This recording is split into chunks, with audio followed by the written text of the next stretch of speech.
지난주까지 15회에 걸쳐서 이에 하나님을 바라보라 하는 제목으로 행복한 복음에 대하여 함께 생각을 했습니다.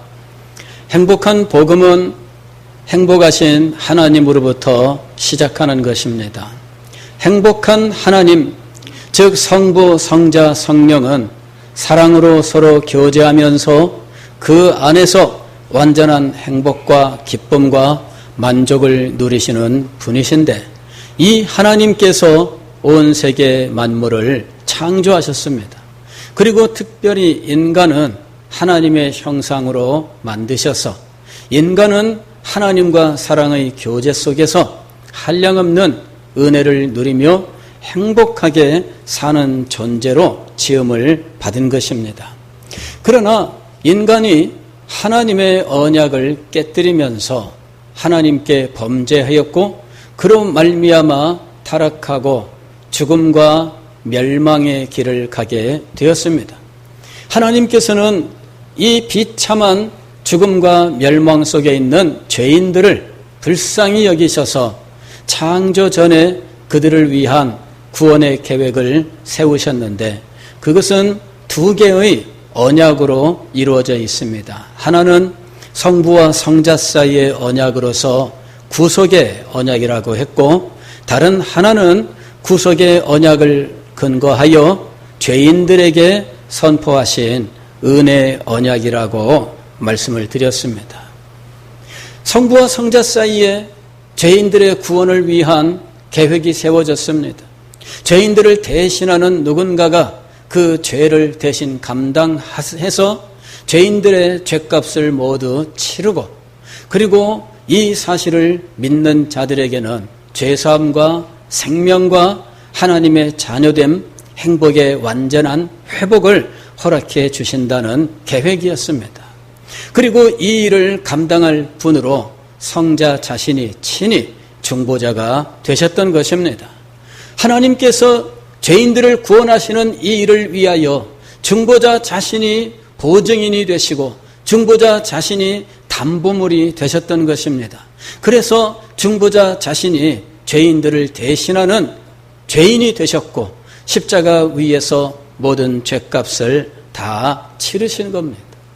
이 사실을 내가 믿느냐? 믿는 자에게 죄사함, 믿는 자에게 영생을, 믿는 자에게 하나님의 자녀됨을, 믿는 자에게 하늘의 기업을 상속하는 자로, 믿는 자에게 영원한 행복을 주시기로 약속하셨습니다. 하나님께서는 이 구원의 행복을 우리가 천국에 가기 전에 지상에서도 누릴 수 있도록 은혜의 수단을 주셔서 말씀과 기도와 성례를 통하여 끊임없이 은혜를 받으며 살게 하셨고, 교회를 주셔서 우리가 교회를 통하여 이 은혜를 풍성하게 받고 성도의 교통을 통하여 이 은혜를 서로 나누는 가운데 은혜 위에 은혜가 되도록 하셨습니다.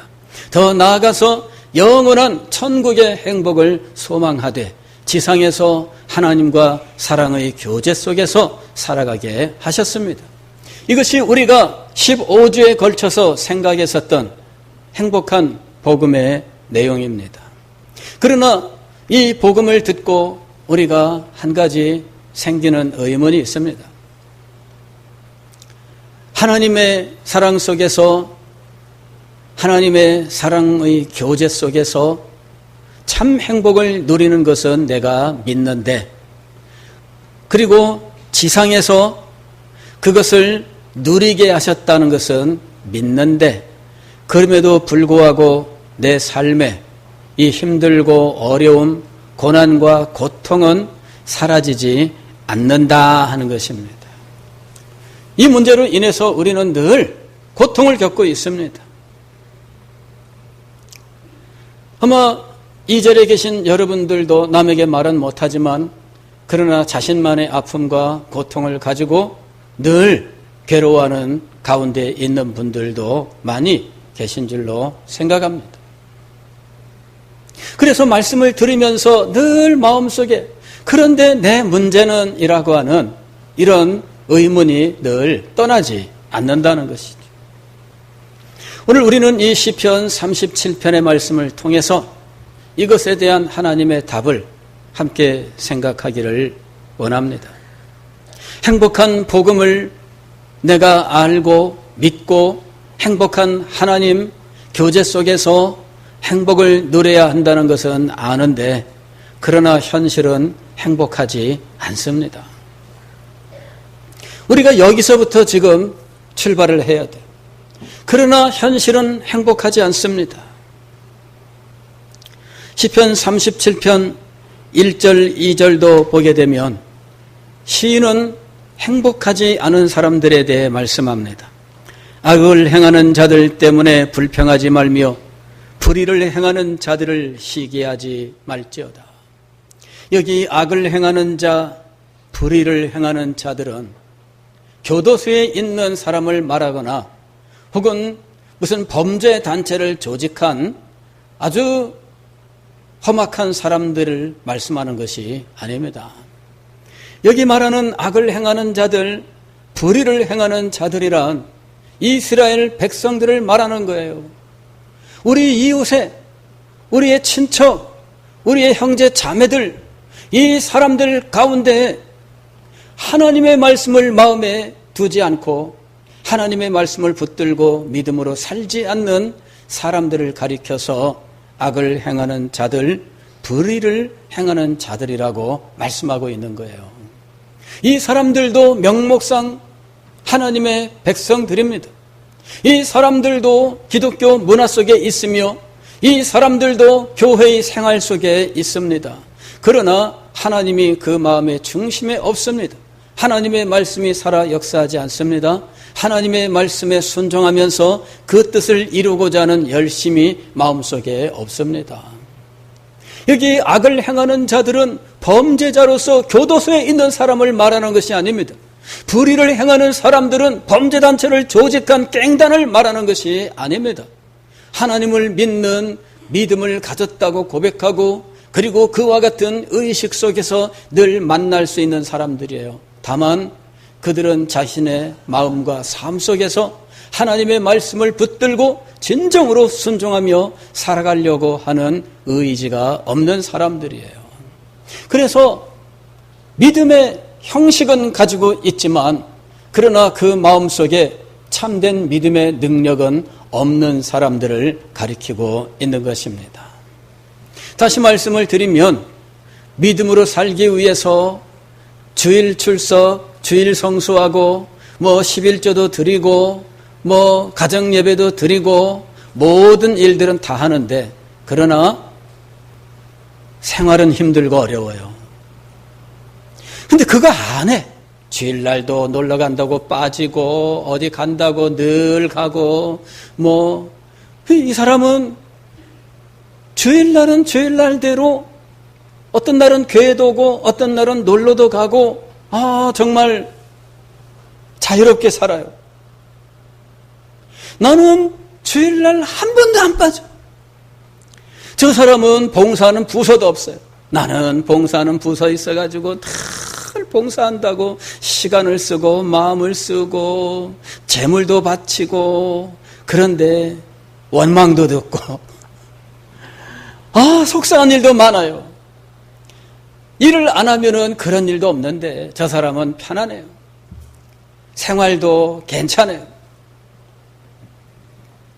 자, 지금 시인은 그런 사람을 보는 우리의 자세에 대해서 말씀합니다. 악을 행하는 자들 때문에 불평하지 말며 불의를 행하는 자들을 시기하지 말지어다. 왜 그럴까요? 7절 말씀을 보면은 자기 길이 형통하며 악한 꾀를 이루는 자 때문에 불평하지 말지어다. 8절도 보게 되면 분을 그치고 노를 버리며 불평하지 말라라고 말씀합니다. 왜 그래야 할까요? 3절 말씀을 보면 여호와를 의뢰하고 선을 행하라 그랬습니다. 내가 왜 그렇게 해야 돼요? 불의를 행하며 자기 마음대로 살아가는 사람들은 문제도 없고 삶도 잘 풀리고 하는 일들도 형통한 것처럼 보이는데 내가 왜 하나님을 이렇게 전심으로 찾고 살아야 할까요? 5절 말씀 보면은 내 길을 여호와께 맡기라. 6절 보면은 7절 보면은 여호와 앞에 잠잠하고 참고 기다리라. 왜 그렇게 해야 돼요? 내가 지금까지 해봤는데 힘들고 어렵기만 하던데요. 이것은 역사 속에 수없이 많은 사람들이 풀지 못해 어려워했었던 난제에 해당하는 거예요.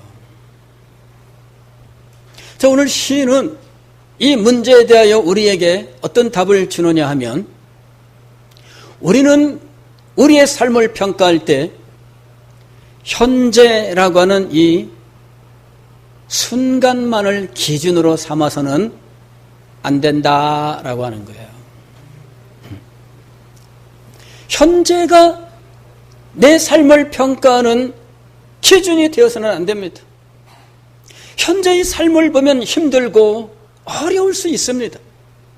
그러나 그것이 내 인생의 평가 기준이 되어서는 안 됩니다.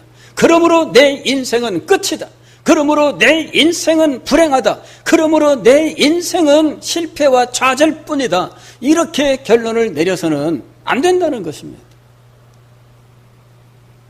그런데 우리는 늘 이 지금 현재를 가지고 우리의 인생 전부를 평가하는 경향이 있습니다.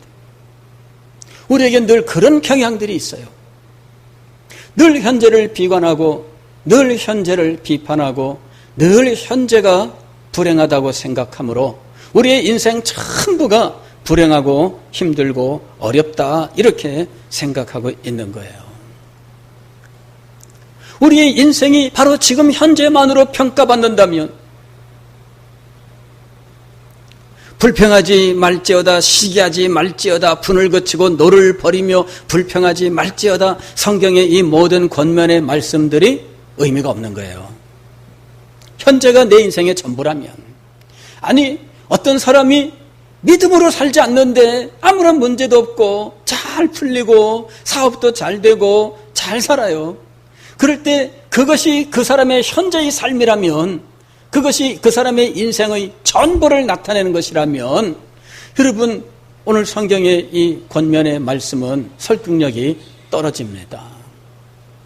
근데 시인은 아주 단호하게 불평하지 말며 시기하지 말지어다, 불평하지 말지어다, 분을 그치고 노를 버리며 불평하지 말라 하고 권면합니다.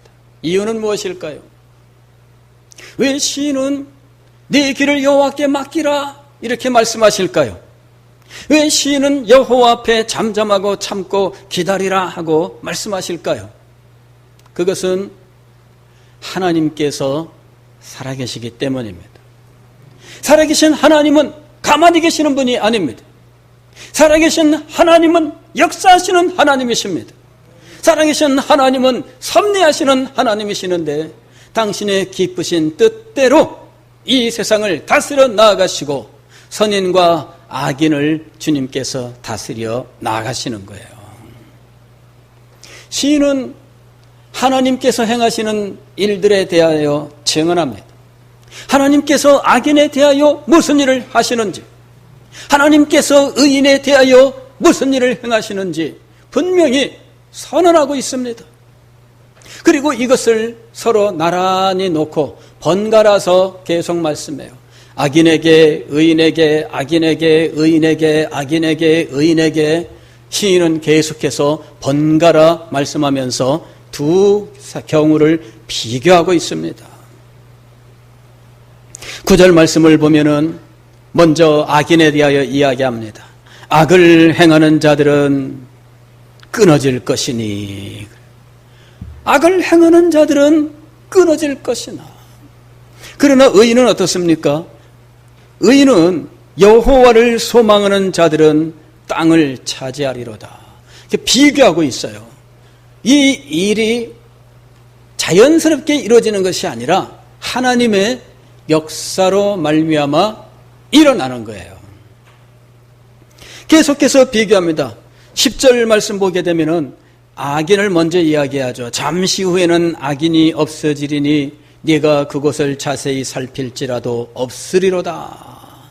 이에 반면에 비교하여 그러나 온유한 자들은 땅을 차지하며 풍성한 화평으로 즐거워하리로다.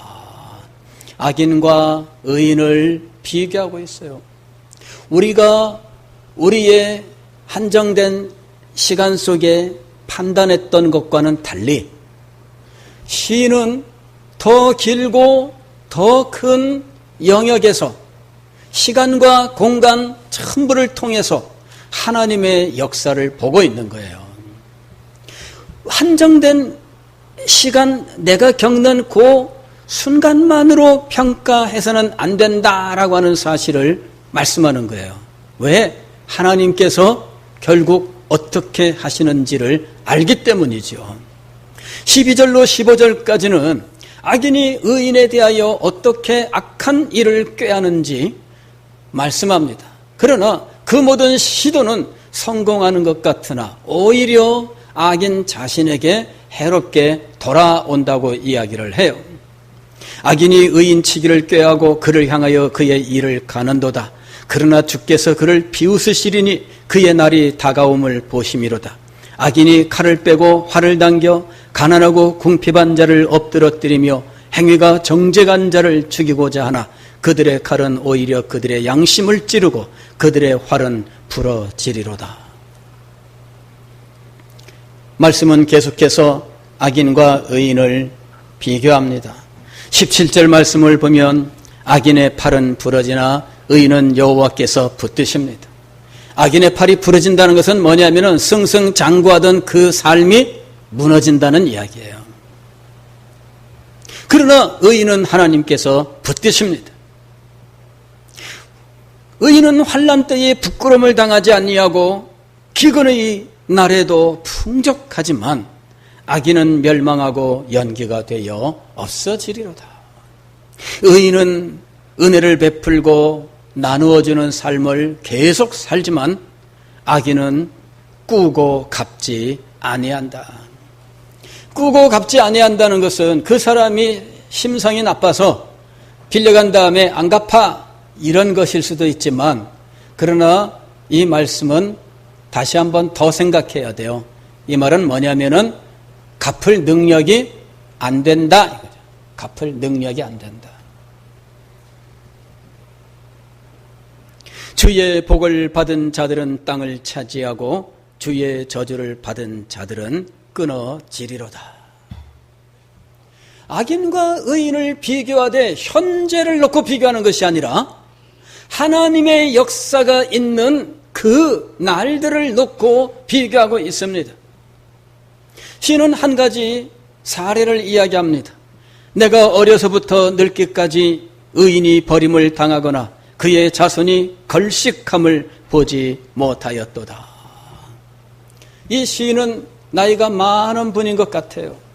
그래서 이야기합니다. 내가 어려서부터 늙기까지 그 수십 년의 세월, 몇백 년, 몇천 년은 아니지만 그럼에도 불구하고 그 세월 동안에 증명된 것이 있는데, 의인이 버림을 당하거나 그의 자손이 걸식함을 보지 못하였도다. 그는 종일토록 은혜를 베풀고 꾸어주니 그의 자손이 복을 받는도다. 전에 제가 여러분들과 함께 생각한 조나단 에드워즈 목사님의 후손들 이야기가 있지요. 조나단 에드워즈는 18세기 미국에서 가장 능력 있는 목사님입니다. 그의 신학, 그의 신앙, 그의 신실함, 그의 목회 모든 면에서 가장 탁월한 인물이었습니다. 그러나 그 탁월한 인물의 삶 속에 어려움과 난관들이 찾아오게 되었는데, 자기 외할아버지의 목회를 뒤이어서 23년 동안 사역했던 그 교회를 결국은 쫓겨나게 됩니다. 교회 안에 분쟁이 일어났고 그 분쟁으로 인해 결국은 심호투표를 하게 되었는데 230대 23, 10분의 1 표밖에 얻지를 못합니다. 그런데 이 분쟁의 한 가운데 주역이 자기의 외삼촌과 이모들이에요. 이 가정의 비극입니다. 결국은 갈 데가 없어서 저 산골 시골 오지에 인디안 정착촌으로 가게 돼요. 스톡브리지라고 하는 이 인디언 정착촌 산골짜기로 깊이 들어가게 되는데 그곳에서 인디언들 사역을 하게 되는 거예요. 미국에서 가장 탁월한 지성으로 인정받는 사람입니다. 그러나 그의 그 지성을 사용하는 곳이 어디냐면은 인디언들이었어요. 하나님의 인도하심이 참 인간의 생각과 달라요. 인간이라면 그런 정도의 사람을 어디다 쓰겠어요? 대학에 갖다 놓겠죠. 대학 총장 교수로 갖다 놓겠죠. 그런데 하나님이 이 사람을 인디언에게 보내셨어요. 하나님의 계획이 있었던 겁니다. 그 아들 중에 하나는 인디안 마을에서 인디안 아이들과 같이 크면서 나중에는 인디안 이 언어를 그들과 동일하게 사용하는 능력자가 되어서 인디안 선교에 쓰임을 받게 돼요. 하나님의 놀라운 계획이 있었던 거예요. 다만 힘들고 어려웠어요. 그의 셋째 딸이 결혼해서 남편이 아주 높은 지위를 가진 사람이 되었어요. 이 남편이 현재 프린스턴 대학의 총장이에요. 그런데 이 총장, 이 남편이 죽고 후임으로 누가 추천을 받느냐 하면은 조나단 에드워즈 목사님이 추천을 받아요. 영전하는 것 같지만 그러나 가정에는 비극이 있었어요. 사위가 죽고 사위 자리를 자기가 이제 추천을 받아서 가게 돼요. 그런데 부임을 한 지 한 달 만에 그만 천연두 그 백신 예방주사를 맞고 예방주사가 완전하지 않아서 그만 이 천연두가 발생하면서 이 에드워즈 목사님이 한 달 만에 죽게 돼요. 그러니까 아버지를 간호하던 이 딸도 남편을 보낸 지 6개월 만에 아버지를 하나님 앞에 보내게 돼요. 그리고 불과 한 달 만에 딸도 하나님 품으로 가게 돼요. 남은 아이들은 남매 둘밖에 없어요. 꼬맹이들. 에드워즈 목사님의 부인 사모님이 이 손자들을 데리러 옵니다. 그 산골에서 몇 날을 걸려서 와서 겨우 손자 손녀를 데리고 이제 산골로 돌아가는데 돌아오는 도중에 이 사모님도 하나님의 부름을 받아요. 결국은 요 꼬맹이 둘만 삼촌 이모들 품으로 돌아오게 돼요. 다들 어린아이들입니다. 그 집안은 끝난 것 같았습니다. 그러나 여러분 150년 후에 130년 후에 어떤 사람이 조나단 에드워즈 목사님의 후손들을 추적을 했어요. 놀라운 사실을 알게 되었습니다. 그들이 다 망한 집인 것 같았는데 그곳에서 새순이 돋고 그곳에서 자라나고 숲을 이루게 되었는데 그 후손들이 조사할 당시에 한 900명 정도, 한 700명 정도 되었나요? 그런데 부통령, 상원의원, 하원의원, 대학총장, 교수, 법관, 그 다음에 목사님들. 그 집안이 그냥 막 절비한 거예요. 따져보니까 그 숫자를 따져보니까 전 자손의 반이 넘어요. 그런 성공한 이 유력한 인물들이. 그러니까 웬만하면 다 그냥 이 사람들은 그리 된 거예요. 깜짝 놀랐죠. 어느 세상에 어쩌면 이럴 수가 있느냐. 그 집 한 집뿐일까요? 우리가 하나님을 신실하게 섬기면서 하나님의 복을 받고 그 자손들이 번창하게 되었다는 사실들은 우리가 하나하나의 사건으로 수집하려고 하면 한없이 나옵니다.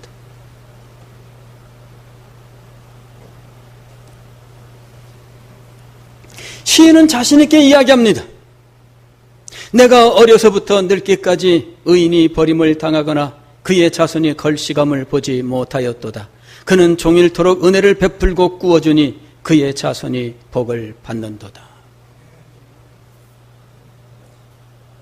시인은 현실의 불평, 현실의 아픔을 가진 사람을 향해서 너의 현재의 삶을 보면서 너의 인생 전부를 평가해서는 안 된다라고 하는 사실을 논증하고 나서 이렇게 권면하는 겁니다. 여호와를 기뻐하라. 그가 네 마음의 소원을 네게 이루어 주시리로다. 우리 인생을 평가하는 기준은 하나님이 되어야 합니다. 하나님께서 나와 함께 하시고 하나님께서 내게 은혜를 베푸시며 하나님께서 나의 인생을 궁극적으로 어떻게 인도하시느냐, 이 하나님의 역사가 나의 인생을 평가하는 것이 되어야 됩니다. 그리고 지금 현재는 여호와 하나님을 기뻐함으로 행복하라는 것입니다. 우리는 동일한 사람이 두 개의 삶을 살 수 있다고 하는 사실을 알고 있습니다. 하나는 부정적이고 좌절한 어두운 면만 보면서 어두운 것만 생각하고 어두운 것만 이야기하는 거예요. 그러나 다른 하나는 그 똑같은 사람이 하나님을 바라보고 하나님의 은혜를 기뻐하고 하나님의 손길을 누리는 거예요. 그런데 우리의 삶이 외부의 어떤 힘의 역사가 없는 폐쇄적인 상황이라면 이 양쪽 면 중에서 어느 것을 보든지 우리가 밝은 면을 보고 기뻐합니다 해도 자기를 속이는 것이 될 겁니다. 현실은 안 그런데 그냥 부인하고 이쪽만 보는 것이 되는 거예요. 그건 자기를 속이는 겁니다. 그러나 폐쇄적인 속에서 우리의 삶이 이루어지는 것이 아니라 하나님의 은혜의 역사가 있는 속에서 우리의 삶이 진행되고 있다는 것입니다. 그래서 우리가 하나님을 바라보는 것은 헛된 것이 아니고 거짓이 아닌 참 진실이 되는 것이에요. 하나님이 살아계시고 하나님이 역사하십니다. 하나님이 지금의 이 우리의 삶을 바꿔 놓으십니다. 하나님께서 우리의 삶에 역사하셔서 지금의 우리의 삶을 새롭게 하십니다. 하나님의 역사가 있다는 사실을 우리는 분명히 믿고 있습니다. 여호와를 기뻐하라. 그가 네 마음의 소원을 네게 이루어 주시리로다. 할렐루야. 여러분, 하나님이 살아계십니다. 우리의 삶은 그냥 우리가 보는 외부의 어떤 힘의 역사가 없이 폐쇄적인 상황에서 단지 그렇지 않다 이렇게 자기 최면하는 삶이 아니에요. 살아계신 하나님이 계시고 그분이 우리를 사랑하시고 그분이 우리의 삶을 살피시고 그분이 우리의 삶에 역사하고 계십니다. 그분이 마침내 당신의 기쁘신 뜻을 우리에게 베푸시는 날이 오게 될 것입니다. 시인은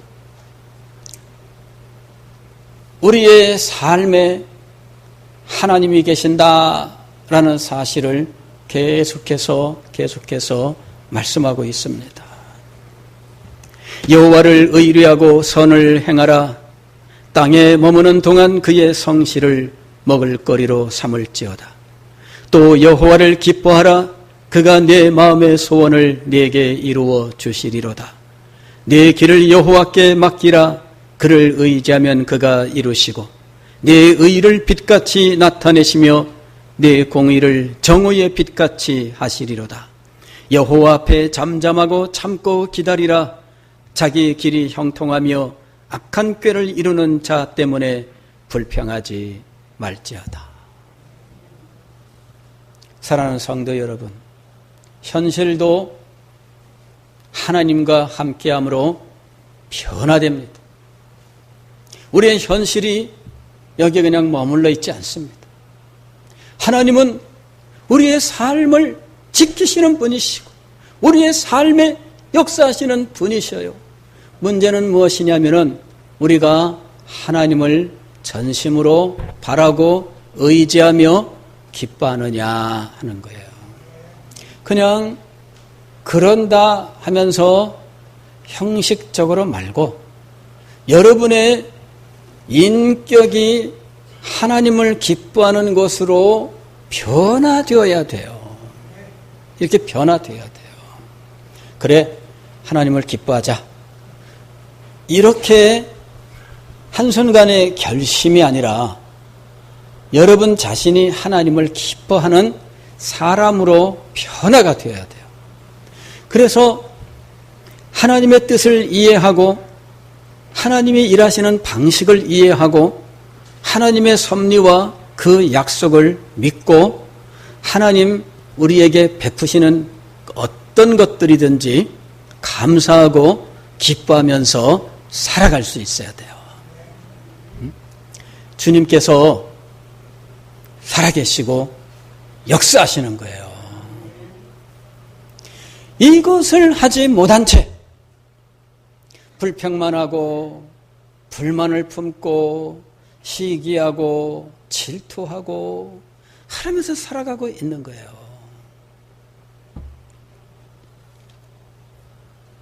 사랑하는 성도 여러분, 오늘 이 시간에 우리가 우리의 하나님을 바라봅시다.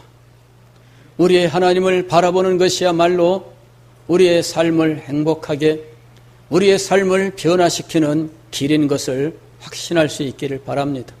주님께서는 우리가 이것을 깨닫고 이 비밀을 소유한 자가 되기를 원하셔요. 주님께서는 이 비밀을 우리가 붙들고 살아가면서 이 비밀의 성취를 경험하는 자리 되기를 원하시고 계십니다. 여러분, 우리가 이것을 다 같이 간증할 수 있는 날이 올 수 있기를 바랍니다. 지금은 힘들고 어렵지만 그러나 하나님의 역사를 간증하는 날이 우리에게 멀지 않을 것입니다.